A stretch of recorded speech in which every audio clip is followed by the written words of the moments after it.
ବିଶ୍ରାମ ବାରର ପ୍ରଭୁ। ଥରେ ବିଶ୍ରାମ ବାର ଦିନରେ ସେ ଶସ୍ୟ କ୍ଷେତ୍ର ଦେଇ ଯାଉଥିବା ସମୟରେ ତାହାଙ୍କ ଶିଷ୍ୟମାନେ ଶସ୍ୟର ଶିଶା ଛିଣ୍ଡାଇ ଛିଣ୍ଡାଇ ହାତରେ ମଳି ଖାଉଥିଲେ। କିନ୍ତୁ ଫାରୁସୀମାନଙ୍କ ମଧ୍ୟରୁ କେତେକ କହିଲେ, ବିଶ୍ରାମ ବାର ଦିନରେ ଯାହା କରିବା ବିଧିସଙ୍ଗତ ନାହିଁ, ତାହା ତୁମ୍ଭେମାନେ କାହିଁକି କରୁଅଛ? ଯୀଶୁ ସେମାନଙ୍କୁ ଉତ୍ତର ଦେଲେ, ଦାଉଦ ଓ ତାହାଙ୍କ ସଙ୍ଗୀମାନେ ଭୋକିଲା ଥିବା ସମୟରେ ସେ କ'ଣ କରିଥିଲେ, ତାହା ସୁଦ୍ଧା କି ତୁମ୍ଭେମାନେ ପଢ଼ିନାହଁ? ସେ କିପରି ଈଶ୍ୱରଙ୍କ ଗୃହରେ ପ୍ରବେଶ କରି ଯେଉଁ ଉତ୍ସର୍ଗୀକୃତ ରୁଟି କେବଳ ଯାଜକମାନଙ୍କ ବିନା ଆଉ କାହାରି ଭୋଜନ କରିବା ବିଧିସଙ୍ଗତ ନୁହେଁ, ତାହା ନେଇ ଖାଇଥିଲେ, ପୁଣି ଆପଣା ସଙ୍ଗୀମାନଙ୍କୁ ମଧ୍ୟ ଦେଇଥିଲେ। ଆଉ ସେ ସେମାନଙ୍କୁ କହିଲେ, ମନୁଷ୍ୟପୁତ୍ର ବିଶ୍ରାମ ବାରର ପ୍ରଭୁ ଅଟନ୍ତି। ଶୁଷ୍କ ହସ୍ତ ବିଶିଷ୍ଟ ବ୍ୟକ୍ତିର ସୁସ୍ଥତା। ସେ ଆଉ ଗୋଟିଏ ବିଶ୍ରାମ ବାର ଦିନରେ ସମାଜ ଗୃହରେ ପ୍ରବେଶ କରି ଶିକ୍ଷା ଦେଉଥିଲେ। ସେଠାରେ ଜଣେ ଲୋକ ଥିଲା, ତାହାର ଡାହାଣ ହାତ ଶୁଖିଯାଇଥିଲା। ଆଉ ସେ କେଜାଣି ବିଶ୍ରାମ ବାର ଦିନରେ ସୁସ୍ଥ କରନ୍ତି, ଏହା ଦେଖିବା ପାଇଁ ଶାସ୍ତ୍ରୀ ଓ ଫାରୁସୀମାନେ ତାହାଙ୍କୁ ଲକ୍ଷ୍ୟ କରି ରହିଲେ, ଯେପରି ସେମାନେ ତାହାଙ୍କ ଭୁଲ ପାଇପାରନ୍ତି। କିନ୍ତୁ ସେ ସେମାନଙ୍କର ମନୋଭାବ ଜାଣିପାରି ଯେଉଁ ଲୋକର ହାତ ଶୁଖିଯାଇଥିଲା ତାହାକୁ କହିଲେ, ଉଠ, ମଝିରେ ଠିଆ ହୁଅ। ପୁଣି ସେ ଉଠି ଠିଆ ହେଲା। ସେଥିରେ ଯୀଶୁ ସେମାନଙ୍କୁ କହିଲେ, ମୁଁ ତୁମ୍ଭମାନଙ୍କୁ ପଚାରୁଅଛି, ବିଶ୍ରାମ ବାର ଦିନରେ କ'ଣ କରିବା ବିଧିସଙ୍ଗତ? ଭଲ କରିବା ନା ମନ୍ଦ କରିବା? ଜୀବନ ରକ୍ଷା କରିବା ନା ବିନାଶ କରିବା? ଆଉ ସେ ଚାରିଆଡ଼େ ସମସ୍ତଙ୍କ ପ୍ରତି ଦୃଷ୍ଟିପାତ କରି ତାହାକୁ କହିଲେ, ତୁମ୍ଭର ହାତ ବଢ଼ାଅ।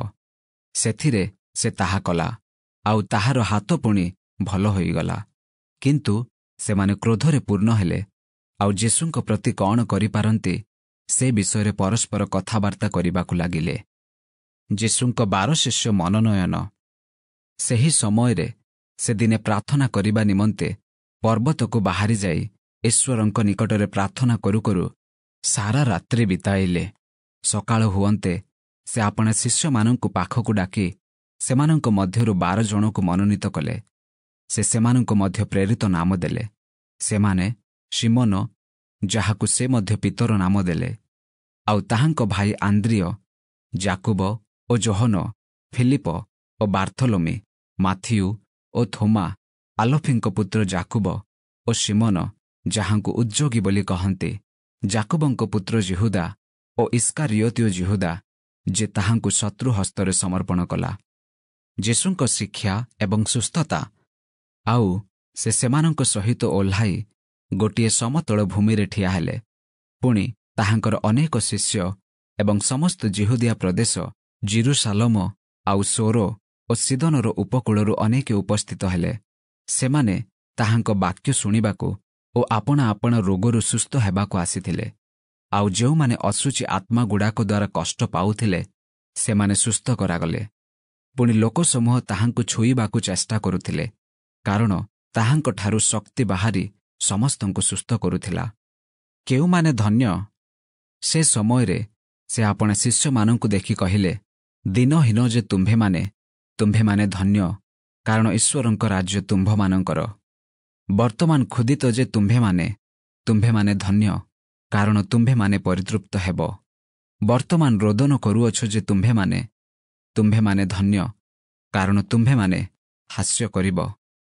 ଲୋକେ ଯେବେ ତୁମ୍ଭମାନଙ୍କୁ ଘୃଣା କରନ୍ତି ଓ ମନୁଷ୍ୟପୁତ୍ରଙ୍କ ହେତୁ ଅଲଗା କରନ୍ତି, ପୁଣି ନିନ୍ଦା କରନ୍ତି ଓ ତୁମ୍ଭମାନଙ୍କ ନାମକୁ ମନ୍ଦ ବୋଲି ଅଗ୍ରାହ୍ୟ କରନ୍ତି, ତେବେ ତୁମ୍ଭେମାନେ ଧନ୍ୟ।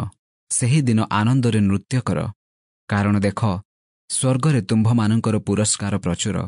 ଆଉ ସେହିପରି ତ ସେମାନଙ୍କ ପିତୃପୁରୁଷମାନେ ଭାବବାଦୀମାନଙ୍କ ପ୍ରତି କରୁଥିଲେ।